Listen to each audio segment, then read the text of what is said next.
السلام علیکم۔ امید کرتی ہوں آپ سب خیریت سے ہوں گے۔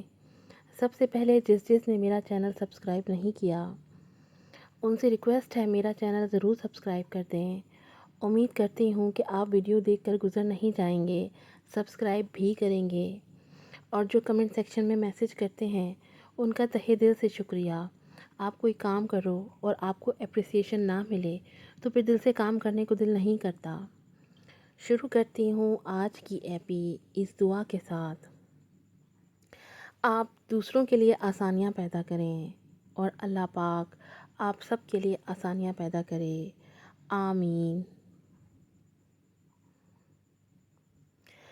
وہ لوگ اسلام آباد پہنچ چکے تھے۔ ارحان گھر آتے ہی اپنے روم میں سونے چلا گیا۔ وہ 2 راتوں سے مسلسل جاگ رہا تھا۔ اس نے فجر سے کوئی بات نہ کی اور نہ ہی اس کی طرف دیکھا۔ وہ شاید بھول گیا تھا اس کے ساتھ فجر بھی ہے۔ فجر وہیں ہال میں رکھے صوفے پہ بیٹھ گئی۔ وہ روم میں نہیں جانا چاہتی تھی اور نہ ہی ارحان کا سامنا کرنا چاہتی تھی۔ اسے ارحان سے عجیب وحشت سی ہو رہی تھی۔ وہ یہاں سے کہیں دور بھاگ جانا چاہتی تھی، مگر وہ یہاں سے کہاں جاتی؟ اب اس کا سب کچھ ارحان ہی تھا۔ انہی سوچوں میں غلطاں وہ صوفے پہ بیٹھے بیٹھے سو گئی۔ صبح اس کی آنکھ کھٹر پٹر کی آواز سے کھلی جو شاید کچن سے آ رہی تھی۔ وہ دوپٹہ کندھے پہ ڈالتے ہوئے اٹھی اور کچن کی طرف بڑھی۔ ارحان کچن میں اپنے لیے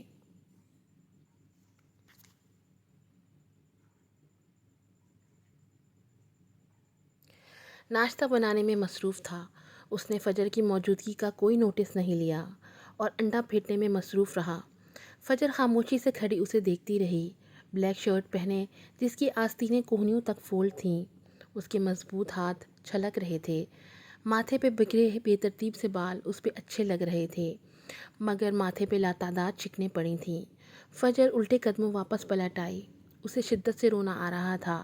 آنسو پلکوں کی باڑ توڑ کر باہر آنے کو بےتاب تھے۔ وہ صوفے پہ سر جھکائے بیٹھی رونے لگی۔ کچھ دیر بعد کسی کی موجودگی کا احساس کر کے اس نے پلکیں اوپر اٹھائیں تو ارحان تسلی سے کھڑا اسے دیکھ رہا تھا۔ فجر نے فوراً اپنی آنکھوں سے بہتے آنسو آنکھوں کی پس سے رگڑے اور اٹھ کھڑی ہوئی۔ میں نے تو تمہیں ابھی کچھ نہیں کہا اور تم یہاں بیٹھی رو رہی ہو۔ ارحان نے اس کی کلائی پکڑ کر اسے اپنی طرف کھینچا اور وہ نازک سا وجود اس کے سینے سے آ لگا۔ فجر نے اپنی نم پلکیں اٹھا کر اسے دیکھا۔ ارحان نے اس کی کلائی اس کی کمر کے پیچھے لے جا کر بے دردی سے موڑ۔ تکلیف سے فجر کا چہرہ سرخ ہو گیا، مگر اس نے اف تک نہ کی، مگر آنکھوں سے آنسو خاموشی سے بہہ رہے تھے۔ وہ یک ٹک اس کا چہرہ دیکھ رہی تھی۔ وہ اس کے بہت قریب تھا، اتنا قریب کہ اس کی سانس اسے اپنے چہرے پہ محسوس ہو رہی تھی۔ وہ اسے ہاتھ بڑھا کے چھونا چاہتی تھی، مگر وہ یہ بھی جانتی تھی اب اس کے اور ارحان کے بیچ میلوں کا فاصلہ ہے جو دن بدن بڑھتا جائے گا۔ اس کے ہاتھ پہ ارحان کی گرفت سخت سے سخت تر ہوتی جا رہی تھی۔ وہ ارحان کی آنکھوں میں اپنے لیے نفرت آسانی دیکھ سکتی تھی، وہ نفرت جو سامنے والے کو جیتے جی مار دینے کی صلاحیت رکھتی ہو۔ آنسوؤں کی روانی میں تیزی آ گئی۔ درد ناقابل برداشت ہوتا جا رہا تھا۔ تم رو نہیں، جب تم روتی ہو تو مجھے بہت تکلیف ہوتی ہے، ارحان ایک ہاتھ سے اس کے گالوں پہ بہنے والے آنسو صاف کرتا ہوا بولا۔ فجر آنکھوں میں حیرت بھرے اسے دیکھ رہی تھی۔ کیسا ظالم شخص تھا!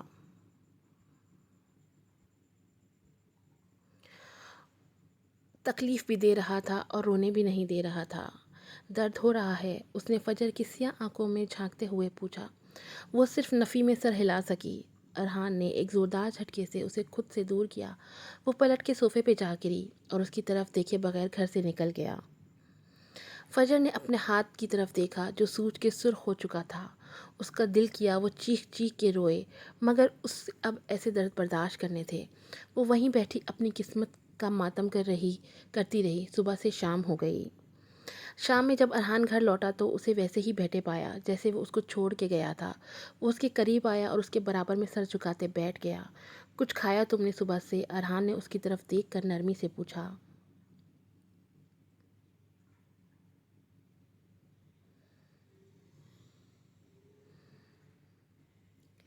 نہیں، فجر کے حلق سے صرف یہی الفاظ ادا ہو سکا۔ وہ ڈر گئی تھی اب جانے آگے کیا سزا ملنے والی ہے۔ ارحان ایک نظر اس پہ ڈال کے اٹھ گیا اور کچن کی طرف بڑھا۔ جب وہ کچن سے نکلا تو اس کے ہاتھ میں کھانے کی ٹرے تھی۔ اس نے ٹرے اس کے سامنے ٹیبل پہ رکھ دی۔ فجر نے سر اٹھا کر اسے دیکھا مگر منہ سے کچھ نہ بولی۔ کھانا کھا لو، ارحان نے اس کی طرف دیکھے بغیر کہا اور اس کے برابر میں بیٹھ گیا۔ فجر نے کچھ کہے بغیر چمچ اٹھانے کی کوشش کی مگر اس کے ہاتھ سے چمچ گر گیا کیونکہ اس کا ایک ہاتھ بالکل سوج چکا تھا۔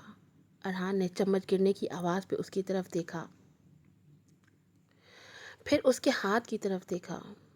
فجر سر جھکاتے ضبط سے ہونٹ کاٹ رہی تھی اور ارحان نے آگے بڑھ کر اس کی پلیٹ میں کھانا ڈالا اور خود چھوٹے چھوٹے نوالے بنا کر اس کے منہ میں ڈالنے لگا۔ فجر کی آنکھوں سے اشک رواں تھے مگر ارحان کا چہرہ ہر قسم کے جذبات سے خالی تھا۔ چہرے پہ سختی کھنڈی تھی۔ فجر کھانا کھا چکی تو وہ ٹرے اٹھا کر واپس کچن کی جانب بڑھ گیا۔ جب واپس آیا تو ظالم اپنے دیے ہوئے زخموں کی مسیحائی کرنے آیا تھا۔ وہ خاموشی سے آ کے فجر کے سامنے زمین پہ دوزانوں ہو کے بیٹھ گیا اور اس کا ہاتھ اپنے ہاتھ میں لے لیا۔ فجر ساکت سی اسے دیکھ رہی تھی مگر ارحان نے اس کی طرف نہ دیکھا اور اس کے زخموں پہ مرہم رکھنے لگا۔ چند لمحے خاموشی کی نظر ہو گئے۔ چند ثانیے بعد فجر کو اپنے ہاتھ پہ نمی کا احساس ہوا۔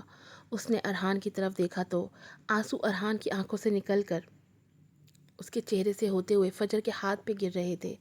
فجر ششتر سی اس کا یہ روپ دیکھ رہی تھی۔ اس کے لیے ارحان کا ہر روپ نیا تھا۔ اس نے ہمیشہ اسے ہنستے کھیلتے لاابالی سا دیکھا تھا مگر اب یہ روپ فجر کے لیے جان لیوا ثابت ہو رہا تھا۔ فجر نے ہاتھ بڑھا کر ارحان کے ماتھے پہ گرے بال پیچھے کیے۔ ارحان نے اس کی طرف دیکھا اور اس کا ہاتھ پیچھے کر لیا اور اس کی گود میں سر رکھ کے بچوں کی طرح بلک بلک کے رو دیا۔ فجر کے آنسو ارحان کے بالوں میں جذب ہو رہے تھے۔ پتہ ہے تمہیں، میں تو سے بہت پیار کرتا ہوں، جنون کی حد تک چاہتا ہوں میں تمہیں۔ میں نے اپنی زندگی تمہارے بغیر کبھی تصور ہی نہیں کی۔ اس کی آواز اتنی ہلکی تھی فجر کو بمشکل سنائی دی۔ ارحان، فجر نے تڑپ کر اسے پکارا، پلیز کچھ مت کہنا، مجھے بولنے دو۔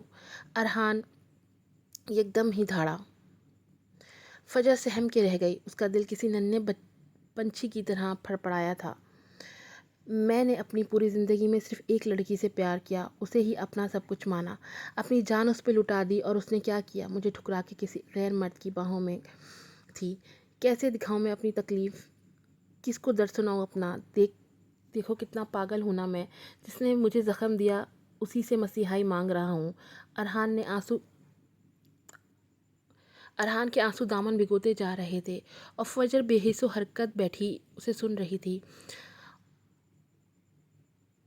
اس سے اپنی سچائی میں بولنے کا حق بھی نہیں چھین لیا تھا۔ اب وہ صرف رو سکتی تھی۔ وہ جانتی تھی اسے کبھی اس کی بات کا یقین نہیں آئے گا۔ میں چاہتا تو تمہیں چھوڑ بھی سکتا تھا، ارحان نے درد بھرے لہجے میں کہا۔ فجر کے دل میں ایک ٹیس سی اٹھی۔ ارحان کو کھونے کا ڈر اس پہ حاوی ہوتا جا رہا تھا۔ ارحان کے بالوں کو سہلاتا فجر کا ہاتھ تھم گیا، مگر میں تمہیں نہیں چھوڑ سکتا۔ اگر تم مجھ سے دور چلی گئی تو میں مر جاؤں گا۔ فجر نے کرب سے آنکھیں میچ لی۔ کتنے آرام سے اس نے کہہ دیا وہ مر جائے گا، یہ سوچے سمجھے بغیر کہ اس کے بعد فجر کا کیا ہوگا۔ تمہیں تکلیف دینے کے بعد ایک لمحے سکون سے نہیں رہا، دماغ صرف تمہاری طرف لگا رہا۔ بتاؤ میں کیا کروں؟ وہ بے بسی کی جنوں پہ تھا۔ ارحان کی آواز دھیمی ہوتی جا رہی تھی، پھر خاموشی چھا گئی۔ فجر نے محسوس کیا ارحان سو چکا ہے۔ وہ اسی پوزیشن میں فجر کی گود میں سر رکھ کے سو گیا تھا۔ پوری رات فجر ارحان کی نیند خراب ہونے کے خیال سے اسی پوزیشن میں بیٹھی رہی۔ اس کا دل کیا وقت یہیں تھم جائے، کوئی جادو ہو، سب ٹھیک ہو جائے۔ وہ پوری رات بیٹھی ارحان کو تکتی رہی تھی اور وہ اس کی گود میں سر رکھ کے کچھ دیر کے لیے صحیح مگر ہر غلط فہمی سے بے خبر ہو کے سو رہا تھا۔ صبح ارحان کی آنکھ کھلی تو وہ ہڑبڑا کے اٹھ بیٹھا۔ اس نے چونک کے فجر کی طرف دیکھا جو ابھی تک جاگ رہی تھی۔ اس کی سرخ سوجی ہوئی آنکھیں دیکھ کر ارحان کو اندازہ لگانے میں ایک لمحے کی دیر نہ لگی کہ وہ ساری رات جاگتی رہی ہے۔ ارحان فوراً اٹھ کھڑا ہوا۔ تم سوئی نہیں؟ اس نے فجر کی طرف بغور دیکھتے ہوئے پوچھا۔ وہ صرف نفی میں سر ہلا سکی۔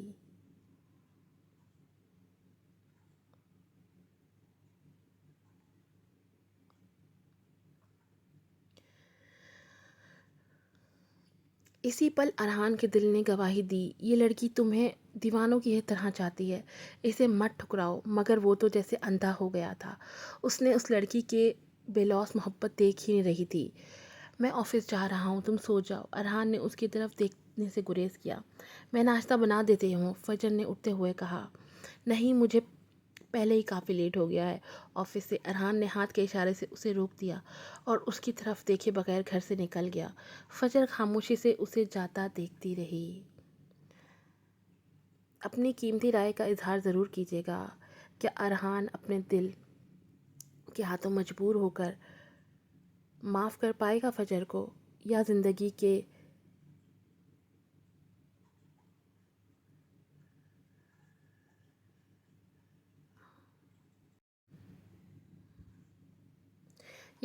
لے گی کچھ نئے موڑ؟